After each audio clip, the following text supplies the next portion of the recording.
every time I see our flag wave, I feel a humbling reminder of the brave who keep and have kept us free. I stand to honor the sacrifices of the generations before me, heroes who charged into battle through bombs and bullets, who lost their brothers and still pushed through, fighting for every inch of our freedom. Everybody's looking at this right now, and everybody's paying attention, and we have to have good leadership. Everything I said in my video, the brothers that I've lost, the families that have sacrificed so much, it's timing. I'm not saying there's not important issues we need to talk about, but it's the timing that you pick to bring it up.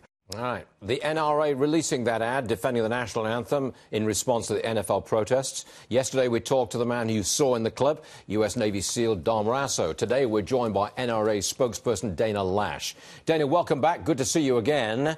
That ad Good to see you so much, linked guns, or the NRA, with patriotism and the flag. I mean, is that a theme we're going to be seeing more of?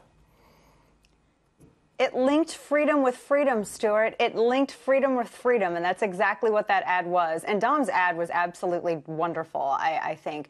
This is a veteran who is speaking out and explaining why it's important to stand for the anthem, why it is important to honor the flag, because these are symbols of freedom, that animating spirit of freedom here in the United States of America.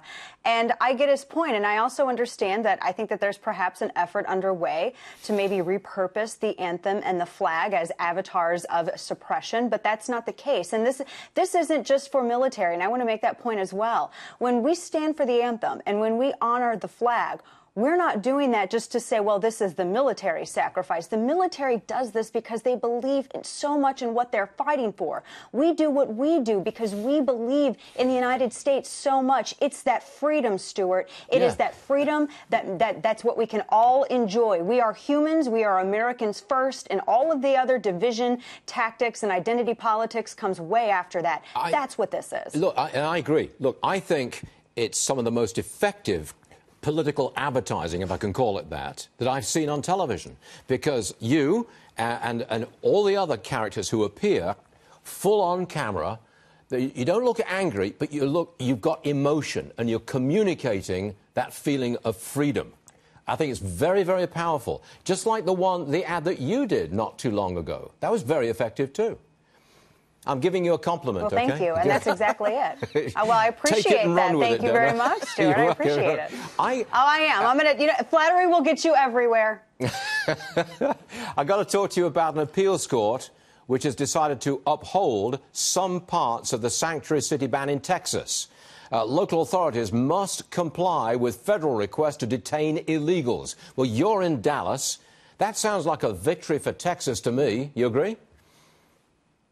I completely agree. Speaking personally and as a Texan, I got here as soon as I could from southern Missouri. I love this state. I love everything it stands for. And I love the leadership in this state. And they understand that innocent Americans, innocent Texans are at risk when we allow for criminal elements to go unfettered. And when we don't follow the law, that encourages more law breaking. I mean, think about this, Stuart. There have been a number of studies released that look at the criminality of those who are in the United States illegally. There were a couple of Government Accountability Office, GAO reports, 2005 and 2011 respectively, that both concluded the same thing, that when you look at the rate of federal criminal offenses by those who are here illegally and those who are actually American citizens, it's 3 times the rate of legal citizens. That's the rate at which illegal aliens commit crimes in the United States. And they break it down even further. They look at the prison populations. And so when you encourage this sort of lawlessness, you're going to get more lawlessness. And I'm so glad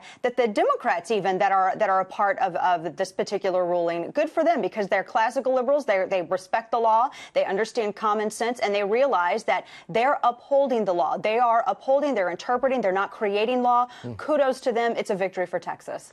Dana, you've got that direct appeal. You look straight into the camera. I wish I could do that with conviction. I can't. You're very good at it, okay? Come and see us in New York soon, okay? You're very kind. All right. Thanks very much, Dana. I will do so. Thank you.